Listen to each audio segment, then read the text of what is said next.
Olá, meu amigo da TV Novo Tempo e do programa Revivados por Sua Palavra, você que nos acompanha pela internet. Hoje estamos aqui mais uma vez para juntos conversarmos sobre Jeremias capítulo 50, quase chegando no final desta jornada, estudando dia após dia, um capítulo por dia deste grande livro da Bíblia. E nós queremos incentivar você, não esqueça de visitar-nos. Você pode visitar a TV Novo Tempo no site novotempo.com. Ali você encontra todos os programas da TV Novo Tempo, toda a grade, pode escutar a Rádio Novo Tempo ao vivo ou assistir a TV Novo Tempo ao vivo, pode rever programas e, inclusive, você pode pedir programas, estudos bíblicos ou artigos gratuitamente para receber na sua casa.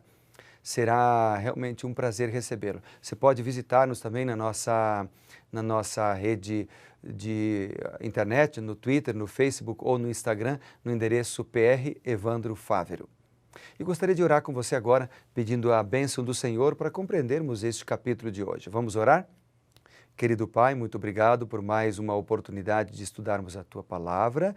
Derrama o Teu Santo Espírito, ilumina a nossa vida e a nossa mente. Em Teu nome oramos. Amém. Muito bem, seguindo então, nós vamos ao capítulo 50, que fala sobre o juízo sobre Babilônia, a redenção de Israel. E interessante que os capítulos 50 e o que nós vamos ler amanhã, o 51, são uma profecia, ambos são uma profecia contra o Império Babilônico. O capítulo anterior enfocou o papel da Babilônia como servo do Senhor no julgamento das nações.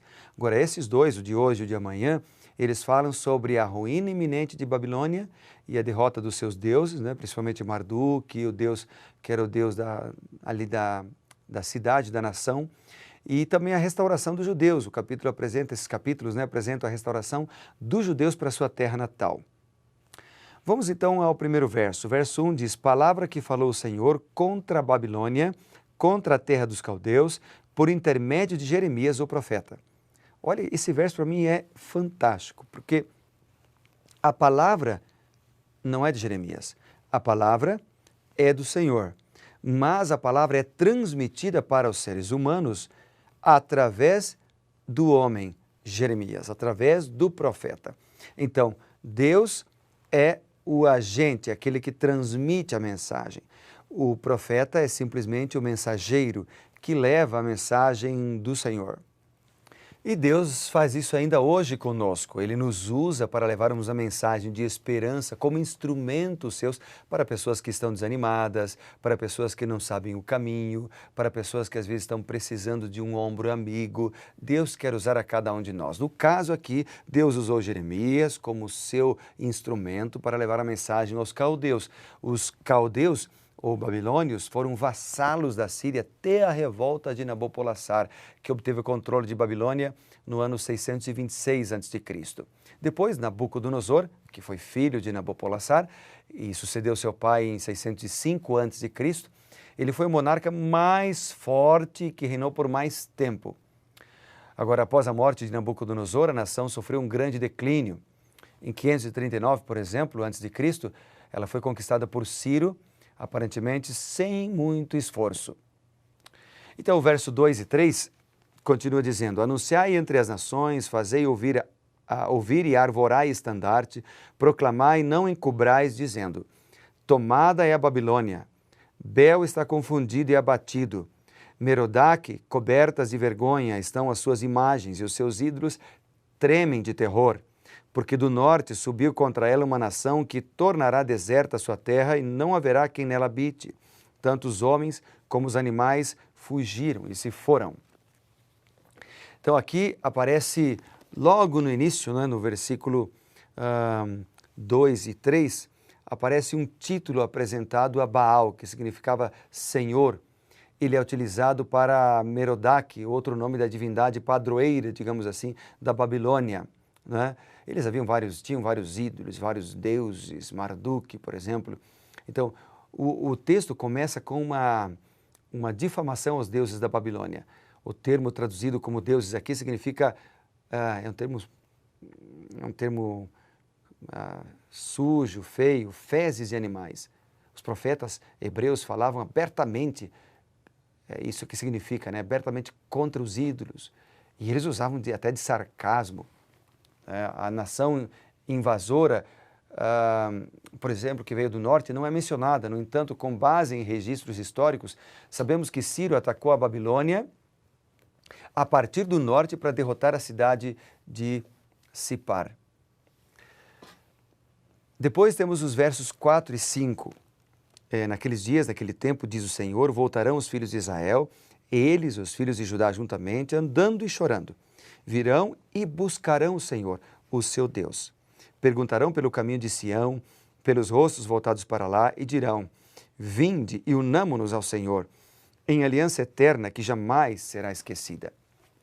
Aqui me chama a atenção, primeiramente, o povo de Deus andando e chorando, claro, por lembrar do que vinham passado, por lembrar das consequências do pecado, viriam e buscariam a Deus e perguntariam pelo caminho de Sião e diriam, vinde, unamo-nos ao Senhor. Então eles não só buscariam a Deus, mas convidariam outros para buscar a Deus. Lindo, né? Israel e Judá seriam restaurados se eles buscassem o Senhor em arrependimento. Requisitando auxílio para voltar para casa, eles iam buscando o Senhor. Eles teriam um concerto eterno com o Senhor, de quem não mais se esqueceriam e não mais rejeitariam outra vez. Lindo texto esse aqui para mim, me chamou muita atenção, porque nós devemos fazer isto. Hoje, nos nossos dias, nós precisamos buscar o Senhor. Nós precisamos convidar pessoas para que, junto conosco, busquem o Senhor. Deus nos envia como discipuladores, como amigos para fazer amigos e ajudar pessoas que não têm esperança. O versículo 6 e 7 ainda diz, o meu povo tem sido ovelhas perdidas.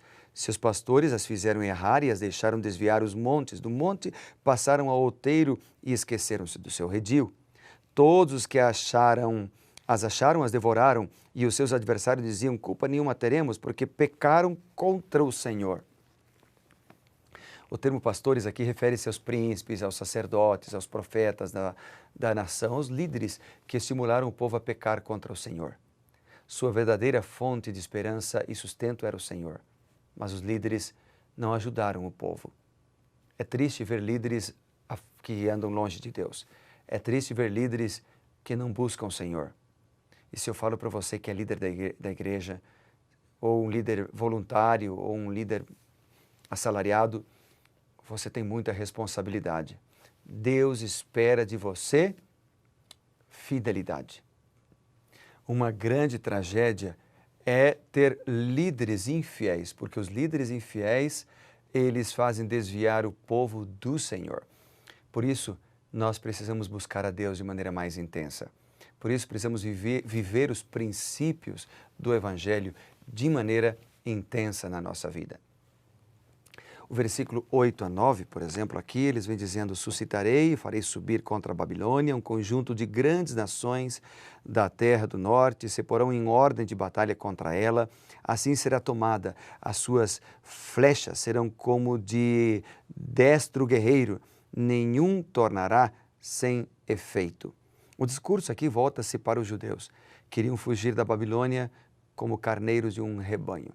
Depois a gente tem o verso 11 a 13, que apresenta o saque na Babilônia, que seria a punição por aquele reino ter apreciado a destruição de Judá e o abuso para com a herança de Deus, né? Então a grande Babilônia será a última das nações, né? Aqui aparecem algumas profecias, algumas apresentações daquilo que ia acontecer com Babilônia, né? Devastação, desolação, escárnio, etc.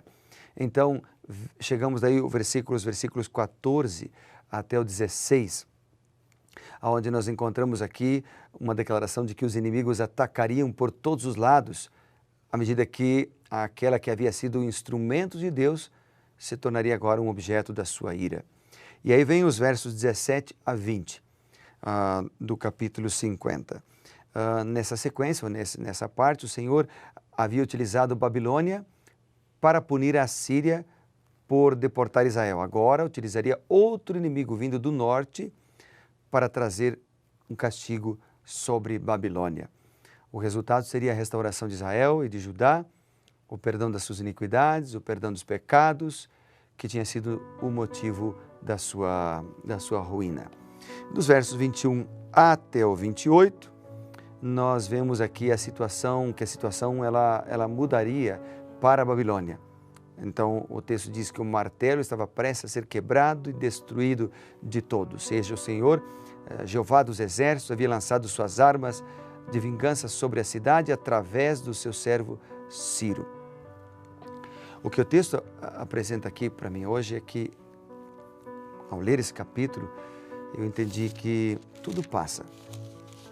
Nada permanece para sempre. Babilônia é a grande cidade do passado, né?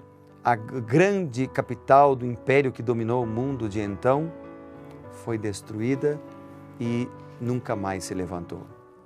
Nada nesse mundo durará para sempre. A vida passa, tudo é passageiro, as glórias do homem passarão e por isso nós precisamos confiar em Deus. Devemos pedir a Deus que nos afaste de qualquer resquício de orgulho e apego aos falsos deuses. Que a nossa confiança e a nossa alegria estejam somente no Deus do céu, porque é Ele quem nos dará a verdadeira vitória. Vamos orar por isso? Querido Pai, quero orar de maneira muito especial agora por mim, pela minha família, pelos meus amigos que oram comigo, pela família deles, por todos nós que estamos juntos agora, a fim de que juntos sejamos guiados por Ti e valorizemos aquilo que de fato deve ser valorizado. Nós oramos em nome do Senhor Jesus. Amém. Que Deus te abençoe e lembre-se, seja reavivado pela palavra de Deus.